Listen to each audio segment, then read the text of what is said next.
Okey, sebelum kita buat kerja pemasangan topping di atas bahagian lock perangkap kelulut ni, kita perlu pastikan topping ni dibakar terlebih dahulu. Okey, 3 sebab kenapa perlu dibakar topping ni adalah kerana pertama sekali, sama ada topping yang lama ataupun topping yang baru ni, kita nak mematikan hama, kulat, kutu-kutu kayu. Sebab apa, kalau ada perosak tu nanti kelulut susah nak buat kantung madu di bahagian dalam ni.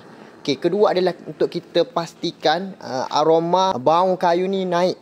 Bila aroma bau naik, kelulut dia akan cepat buat kantung madu, kantung bee bread di bahagian dalam ni. Dan ketiga adalah untuk kita pastikan bahagian dalam ni gelap.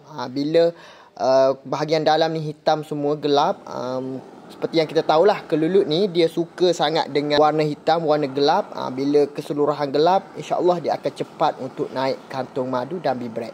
Okey, so nak pakai apa untuk bakar, boleh pakai satu mat gas ni. Layu saja. InsyaAllah akan membantu memudahkan kerja kenaikan kantung madu bee bread di dalam topi nanti. Okey, semoga perkongsian video pada kali ini bermanfaat untuk semua. Jangan lupa like, follow, komen dan juga repost.